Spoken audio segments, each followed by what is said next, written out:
students, so welcome to our next session.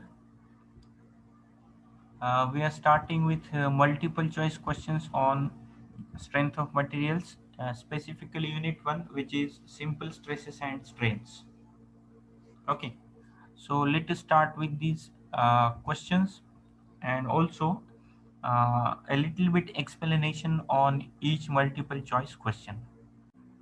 The expression for stress is, this is simple question, P by A delta L into E by L epsilon into capital E. So all the options are correct. Okay, please remember. Do not just go with P by A value or option. Next,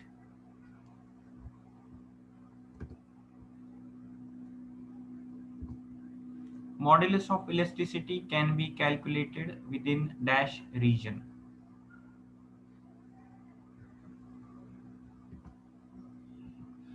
Necking, plastic region, yielding region, or linear region.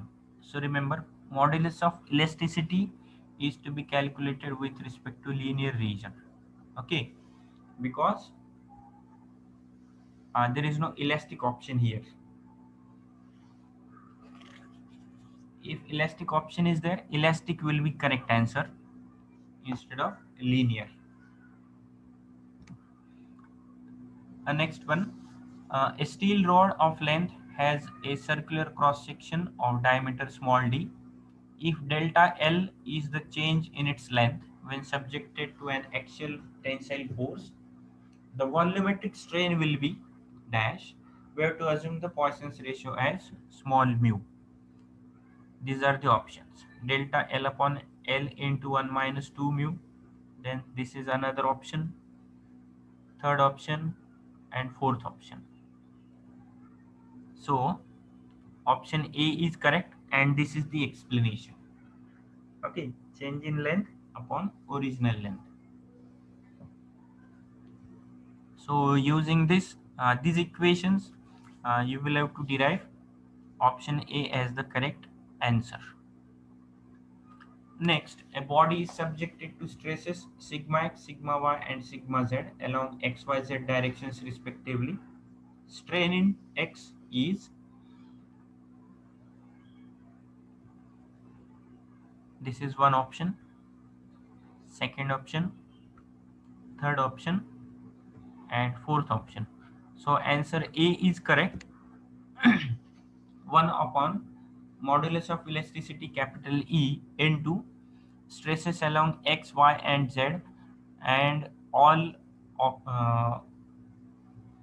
parameters or the terms in this bracket. Second and third parameters are, or the second and third terms are negative. All are in one order. First is sigma x, which is plus, then sigma y, then sigma z. Sigma y, sigma z both are negative, and they are accompanied with Poisson's ratio small mu. Okay, so you just remember this equation. Then strain in y direction for the same question. Then whatever is the answer for previous question, there you replace x by y, y by z, and z by x. So option C is correct. If you compare its option with previous question's answer, there you will see x is replaced by z, sorry, y is replaced with z, and z is replaced with x. Okay, similarly, strain in z direction, so here option D is correct.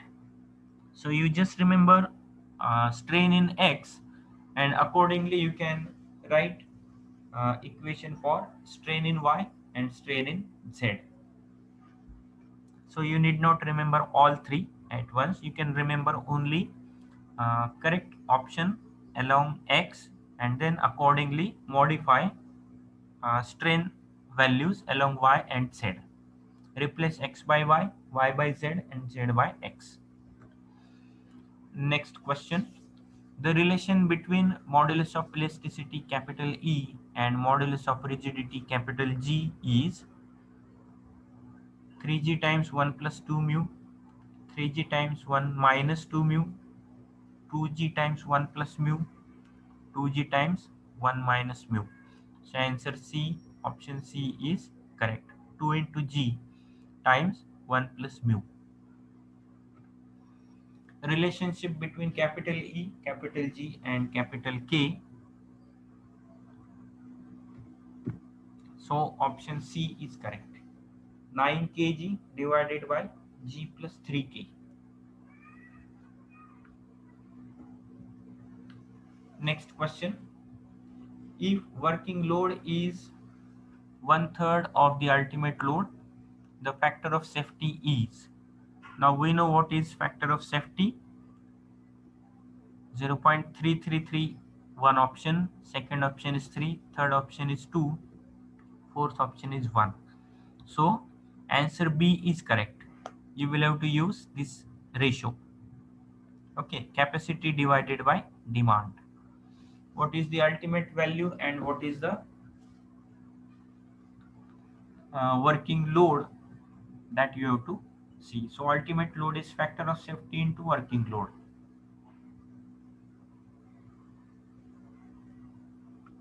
Next question. For a certain material, capital E is equal to 3K, the value of Poisson's ratio for the material will be 0, 0.25, 0.5, 0.75. Answer is A, and these are the relationships between all the parameters.